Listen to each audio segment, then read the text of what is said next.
All right, good people, this is section 2.6, variation and applications. So, what's variation? I'll show you. Variation looks like this. Name some pairs of numbers where one of them is 5 times as large as the other. So, you've got a couple of possibilities. For example, 1, 5. 5 times as large as the other. 2, 10. 3, 15.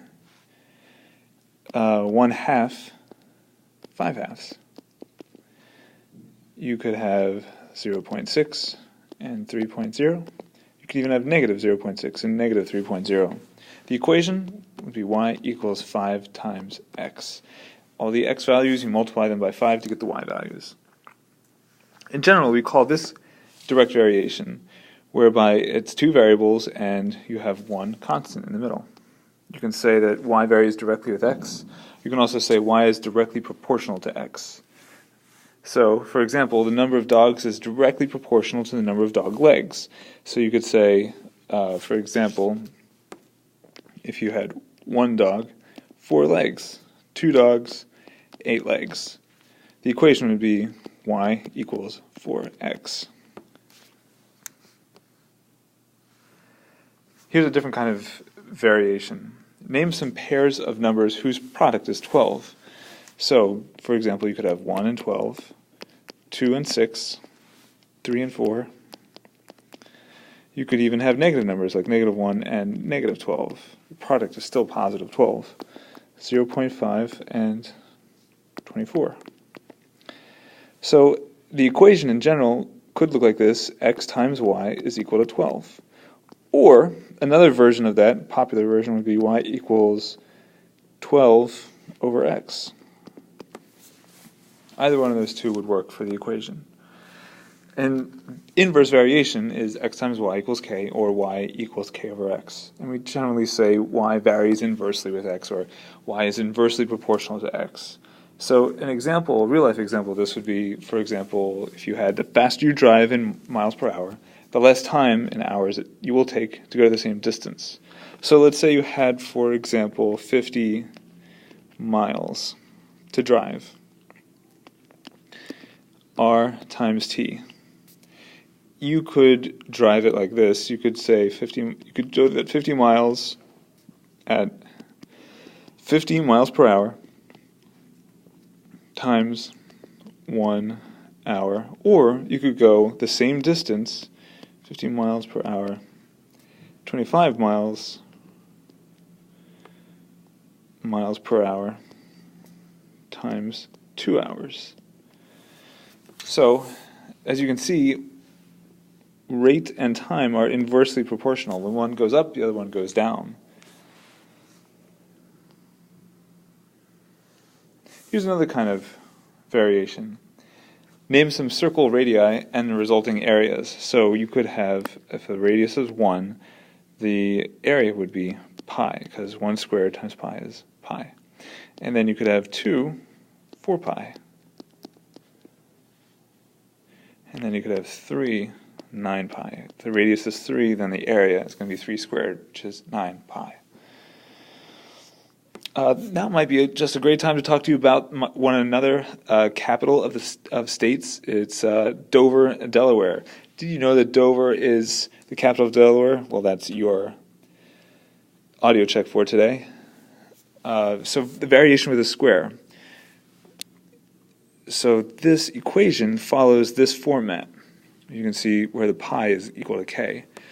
Basically, we say that y varies directly as the square of x, or y is directly proportional to the square of x. And the example would be circles, where you have a is equal to some number k, in this case pi, times r squared. So for many of these, the goal, or even just an intermediate goal, is to produce an equation that fits the given information. Oftentimes, the equation is going to be the answer. And if it's not the answer, then you're going to use it to find the answer. So focus on solving for an equation. A spring problem. Hooke's law states that the distance d that an elastic object, such as a spring, is stretched by placing a certain weight on it varies directly as the weight w of the object. So double the weight, double the distance that it gets stretched, the stretching distance. triple the weight, triple the stretching distance.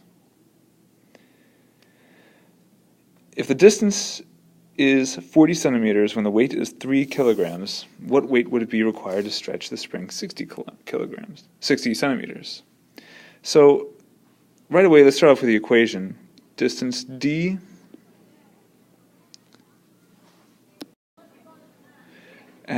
d should be directly proportional to w. So we can just say d is equal to some constant k, w. And in fact, every spring is going to have its own distinct value of k. Some springs are really strong, others are like slinkies and they fall apart very quickly. They have different k values. So for this particular spring, you could say that the distance is 40 centimeters is equal to, we don't know what k is, we're going to find out, when the weight is 3 kilograms. So 3 kilograms.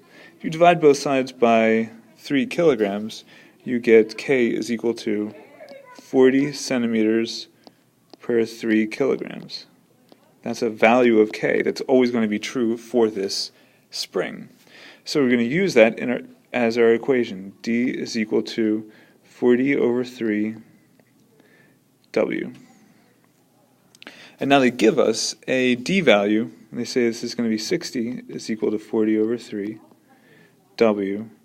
And then you multiply both sides by the reciprocal, 3 over 40. When you do that, you get W is equal to 4.5 kilograms, or 4.5 kilograms. There it is. That's the answer. All right, so let me talk to you about electricity. Let me give you a quick rundown on voltage and current. Voltage is kind of like, if you're thinking about water, it's kind of like water pressure. How much pressure is there behind that water trying to squeeze it through the pipes? And then I is current, and you might want current to be represented with the letter C, but it's not. It's represented with an I. The current, I, is kind of like the flow, how much output of water there is in general. So pressure on this side and flow coming out. So the voltage is like a water pressure, and then the current is kind of like how much charge actually goes through. And what's squeezing it here, the constraint, is what we're going to be calling just K. Because it says that the voltage, Ohm's law states that the voltage in an electric circuit varies directly with the current. And so the equation is going to be this. V and I vary directly with each other, so there's some constant in between them. If the voltage is 10 volts, when the current is 3 amperes, then that's what that would look like. What is the voltage when the current is 15? Well, let's solve this first. So K is going to be 10 over 3. That's the resistance. That's how much difficulty the charge is having trying to get through. So you can say the equation is going to be V equals 10 over 3, now that we know what K is, 10 over 3 I. When the current is 15 amperes, so what is the voltage when the current is 15? 10 over 3 times 15. That's going to be a voltage of 50 volts.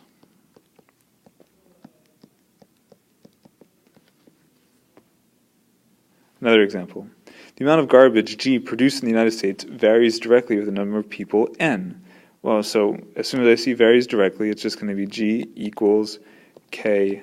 It is known that 50 tons of garbage is produced by 200 people in 1 year. So let's divide both sides by 200, and we get 0.25, or 1/4, K.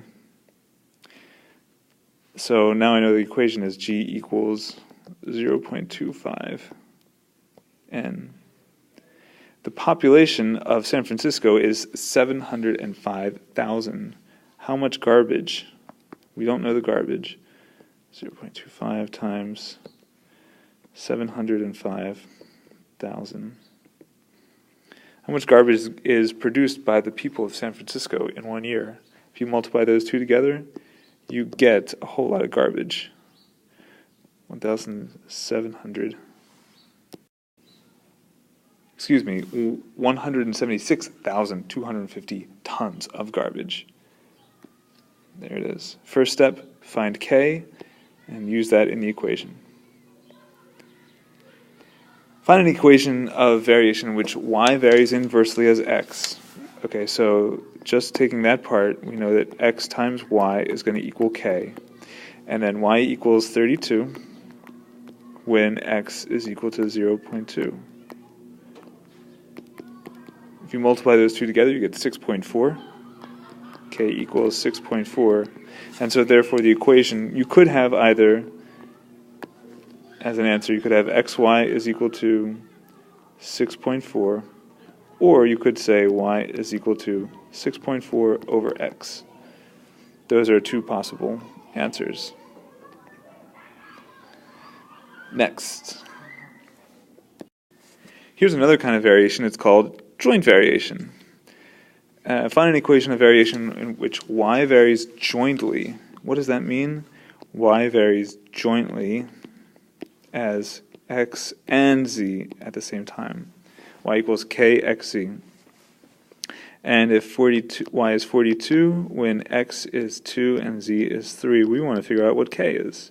So when you multiply 2 times 3, you get 6. 42 divided by 6, you get 7. K has got to be 7. The equation is y equals 7xz. Next, find an equation of variation in which y varies directly as the square of x. Y varies directly as the square of x. And y equals 12 when x equals 2. 2 squared is 4, so k has to be equal to 3. If that's true, then the equation has got to be y equals 3x squared. Done. All those screaming boys in the background, that's just lunch getting let out, by the way. I'm recording this in my room, and there just seems to be an endless supply of screaming middle school boys. Unfortunate for recording. Here we go. Find an equation of variation in which y varies inversely as the square of x. Okay, so y varies inversely as the square of x. There's the equation. And if you I think I'm also actually just going to do the other version, which would be better, easier for me. X squared y is equal to k. So I'm just going to plug in y is 1/4 and x is 6 equals k. 36 times 1/4 is 9. 9 equals k. Now I want you to find the equation, and I'll ask you about it later. So go ahead and start assignment 2F, copy the problem list, and do the first problem. I will see you in class.